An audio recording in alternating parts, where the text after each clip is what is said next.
Romanos 12:1. Así que, hermanos, os ruego, por la misericordia de Dios, que presentéis vuestros cuerpos en sacrificio vivo. Ese es el sacerdote que lo que debe hacer el sacerdote es este tipo de sacrificio. Es lo único que pide Dios, ¿sí?, de nosotros. Sacrificio vivo, santo, agradable a Dios, que es vuestro culto racional.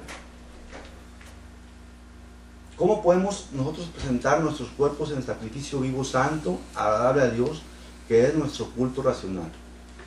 Lo estamos viendo ayer, cómo los deseos de la carne, los deseos de los ojos, la vanagloria de la vida, todo lo que mi cuerpo, a esta carne le interesa, es saciarse de pereza, saciarse de televisión, saciarse de ver cosas malas, saciarse de comer, saciarse de todo lo que no me edifica.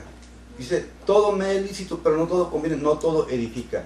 Y si yo soy un real sacerdocio, lo que Dios pide de mi vida es de que yo haga un sacrificio espiritual, ¿sí? ¿Cómo? Dice que así como antes presentaba todos mis miembros de mi cuerpo, ¿sí?, para la iniquidad, ahora tengo que presentarlos como para la justicia. ¿Y cuál es la justicia? Justicia de Dios. Tengo que presentar mis ojos, dejar de ver lo que yo veía antes, leer la palabra de Dios, oír, no oír basura, ¿sí?, hablar salmos, cantos, himnos espirituales, todo lo que es de buen nombre, en eso pensar, dice el apóstol, ¿sí? Pero muchas veces nos dejamos llevar. Es necesario, hermanos, que nosotros estemos entre la gente que no conoce a Dios y hablar de las cosas de Dios, pero no contaminarnos de lo que ellos hablan, cómo ellos dicen, cómo se expresan, qué piensan, cómo hablan, qué están meditando para hacer maldades. Y muchas veces nosotros nos dejamos llevar por la contaminación. Hay un hermano que estaba de aquel lado hace años y se involucraba mucho en la forma de hablar. Le digo, no te estoy llevando porque vas a caer. No, sí, yo sé, bueno, cada vez que me oiga, dígame, y así yo sé que hay alguien que me dice y que me está cuidando. No, también tú cuídate. O sea, tú necesitas. ¿Qué estás hablando? ¿Qué estás pensando? ¿Qué estás oyendo? Si es basura, le sacas caso. Pon una barrera. Yo así le hago. Pon una barrera, un freno a mis oídos y lo que digan. Y cuando hay necesidad de hablar, hablo, ¿sí? Pero no debo de involucrarme, porque dice que el que se constituye amigo de Dios se constituye en enemigo de Dios. Amigo del mundo se constituye en enemigo de Dios, ¿sí? Y si el mundo habla como ellos piensan que es bueno, y si te contamina a ti, que estás ahí en medio de ellos, no, tú tienes que ser luz en medio de las tinieblas, resplandecer en medio de ese valle de oscuridad que hay, para que así la luz de Cristo ilumine. Un sacerdote debe cuidar su testimonio, un sacerdote debe cuidar su manera de hablar, su manera de caminar, su manera de pensar, su manera de conducirse dentro y más aún fuera de la iglesia. Amén. Porque ahí es donde está, el mundo nos está viendo, observando, y siempre es bueno que nos observen. ¿Para qué? Para que así la gente vea. Jesucristo fue observado 3 años en su ministerio y aún así lo mataron. Imagínense nosotros que no harán con nosotros. Mamá nos están viendo la manera en que el día de mañana caigamos y decir, mira, ese se hizo un sacerdote de Cristo y ya cayó. No es posible que esté hablando sandeces, ¿sí?, que esté hablando como habla, que esté haciendo lo que hace y se dice cristiano, ¿sí? Real sacerdocio. 1 Pedro 2, 4 al 5.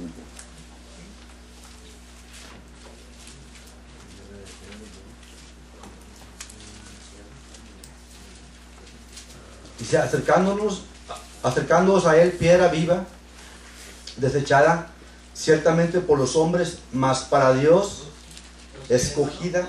Perdón, 1 Pedro 2, 4, del 4 al 5. Repito, acercándoos a él, piedra viva, desechada ciertamente por los hombres, más para Dios escogida y preciosa. Vosotros también, como piedras vivas, sed edificados como casa espiritual y sacerdocio santo, para ofrecer sacrificios espirituales aceptables a Dios por medio de Jesucristo. Y sigue ahí, por lo cual también contiene la escritura: he aquí pongo en su la principal piedra del ángulo, escogida y preciosa, y el que creyere en él no será avergonzado. Amén. Y más abajo dice: y vosotros, para vosotros pues los que creéis, él es precioso, pero para los que no creen, la piedra que los edificadores desecharon ha venido a ser la cabeza del ángulo. Hay una piedra que se pone en el cimiento de toda construcción, y de ahí parten los albañiles y se agarran para tirar líneas con hilo, no sé cómo le hacen, niveles, pero es la principal piedra de esa edificación, ¿sí? Y de ahí parte toda la edificación de esa bodega o edificio, lo que sea. Cuando nuestra principal piedra para edificación de este templo del Espíritu Santo en el cual habita Dios es Jesucristo, créeme que vamos a crecer, vamos a sobreedificar. Como dice su palabra, cada quien debe de buscar cómo sobreedifica. Si ya Dios nos edificó con su Espíritu Santo, yo tengo que buscar cómo sobreedificar, ¿sí? Cómo buscar la plenitud de Dios en mi vida, la llenura del Espíritu Santo. Entonces dice que Él fue escogido, así como Él fue escogido, dice, mas para Dios escogida y preciosa. Así también nosotros somos escogidos por Dios, para que nosotros edifiquemos en Cristo Jesús nuestra vida. No lo que yo quiero hacer, sino lo que Dios quiere que yo sea. Amén.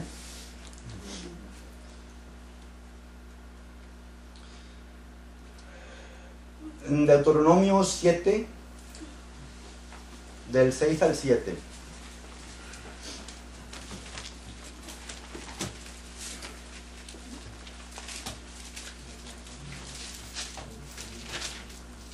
Dice: porque tú eres pueblo santo para Jehová tu Dios. Aquí está hablando de una nación santa, hermano. Jehová tu Dios te ha escogido para hacerle un pueblo especial, más que todos los pueblos que están sobre la tierra. No por ser vosotros más que todos los pueblos os ha querido Jehová y os ha escogido. Tampoco nos la creamos, pues vosotros erais el más insignificante de todos los pueblos. Imagino cómo sentía Pablo, cómo sentía este hombre Noé, después de haber matado por su culpa, se echaba la culpa a su novia, y cómo Pablo consentía y arrastraba a tanta gente cristiana. Cómo sentían ellos sus corazones, y que después de todo lo que habían hecho, Dios los había llamado, los había escogido. Así también nosotros, hermanos, nos sentíamos tan insignificantes, porque así éramos, ¿sí? ¿Qué valor teníamos? Pudiendo tener mucho dinero, sin Cristo éramos nada. Pudiendo no tener nada y tener a Cristo, lo teníamos todo. Pero muchas de las veces, la mayoría, andábamos a salto de mata, como luego se dice, y haciendo cosas malas. Entonces éramos un pueblo insignificante, ¿sí?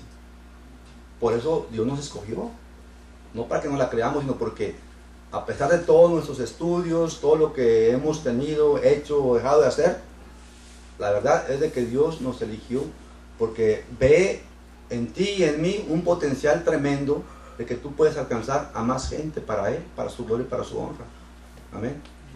Podemos decir y hacer muchas cosas, pero lo principal es de que Dios, lo más importante es lo que Dios dice de ti.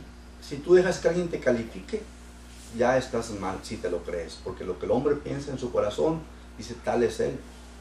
Yo puedo pensar de mis hermanos muchas cosas, pero a lo mejor lo estoy diciendo de mí mismo. Decía por ahí un hermano: si tú ves a un hombre bueno, imítalo. Si ves a un hombre malo, examínate a ti mismo, porque a lo mejor tú te estás reflejando en él. Muchas veces criticamos a la gente, a los hermanos, sabiendo que no veo la viga que está en mi ojo, porque veo la paja que está en el ojo de mi hermano, ¿sí? Y si lo critico a él, porque me estoy viendo reflejado en su vida a mi vida. Porque a lo mejor veo detalles en él que los tengo yo y ni cuenta me doy, ¿sí? Dicen que los toros se ven mejores de la barrera, ¿sí? Y a veces nosotros no vemos los nuestros porque estamos ahí en medio del ruedo y vamos, o sea, tenemos como sacerdocio santo que somos nosotros, como linaje escogido por Dios, como nación santa, comportarme de una manera santa, educada, amable, ser nobles, buscar siempre tener un buen testimonio dentro y fuera de la iglesia, para que la gente vea, para que la gente crea que sí hay una manera de vivir bien diferente, que sí hay una diferencia entre el que es cristiano y el que no lo es, el que está afuera y el que está adentro. Los que estamos adentro somos los cristianos, los que están afuera son la gente que está en el mundo. Y el mundo a veces no quiere saber nada de las cosas del Señor, pero nosotros estamos obligados, es nuestra obligación, pero es voluntaria. Dios no te obliga, no te va a ir, no, es una sumisión voluntaria a las cosas de Dios, porque Él respeta, Él es un caballero. Si tú no quieres, bueno, pues Él te dice, bueno, pues sígale. Nación santa, dice el Señor, sed santos porque yo soy santo, ¿sí? La santidad es algo que a veces nosotros no queremos someternos totalmente a la palabra de Dios, totalmente digo, porque hay cosas que sí hacemos, pero otras cosas que no las hacemos, porque luego nos critican, mira ahí va el santurrón. Bueno, pues es que somos llamados a ser santos, hermanos, ¿sí? Sin santidad nadie verá al Señor. Mucha gente dice, ayer hablaba aquí el pastor y el otro hermano del yo, el yo. Es que el yo se va a terminar cuando ya estemos en la presencia de Dios. Entonces siempre voy a hacer lo que yo pienso, lo que yo quiero hacer, lo que yo decida. O sea, el yo siempre está ahí. ¿Por qué? Porque no quiero someterme a la voluntad de Dios. Y veíamos ayer como la cruz, dice, si alguien, y esto lo entendimos ayer bien claramente, si alguien quiere seguir en pos de mí, nosotros queremos seguir en pos del Señor, ¿cierto o no? Por eso estamos aquí, aprendiendo la palabra de Dios, santificándonos cada día más, tanto más cuando vemos que aquel día de su venida se acerca. Ahí está una canasta, ahí está. Nosotros creímos en Jesucristo, entregamos nuestros pecados al Señor, Él nos los perdonó, ¿sí? Pero dice, si alguien quiere seguir en pos de mí, niéguese a sí mismo, tome su cruz y sígame. O sea, negarnos a nosotros mismos quiere decir que tengo que poner mi cuerpo en sacrificio vivo. Te habla de ser sacerdote, un real sacerdote. Que hagamos lo que hizo Jesucristo, que sometió toda la tentación, ¿sí?, a la voluntad divina, ¿sí? Y con la palabra de Dios dice, someteos pues a Dios, resistid al diablo y el diablo huirá de vosotros, ¿sí? No tenemos que andar reprendiendo como algunos hacen por ahí, sino nada más me someto a la palabra de Dios. Si yo quiero tomar la cruz, no voy a tomar mi cruz, voy a tomar la cruz de Cristo, ¿sí? La obediencia que Él llevó, el mismo sentir que hubo en Cristo Jesús, el cual siendo Dios, dice que no escatimó el ser igual a Dios como cosa que aferrarse, sino que Él descendió, se hizo hombre, vino, vivió, murió y fue obediente hasta la muerte, y muerte de cruz. Ese sentir debe de haber en todos nosotros, como sacerdotes reales, como linaje escogido, como nación santa, ser obedientes hasta la muerte de cruz. Toma la cruz de Cristo, ¿sí?, la obediencia que Él llevó, ¿sí? Dice que Él exhibió públicamente a todos los principados, a los potestades, al diablo, públicamente en la cruz del Calvario, ¿sí?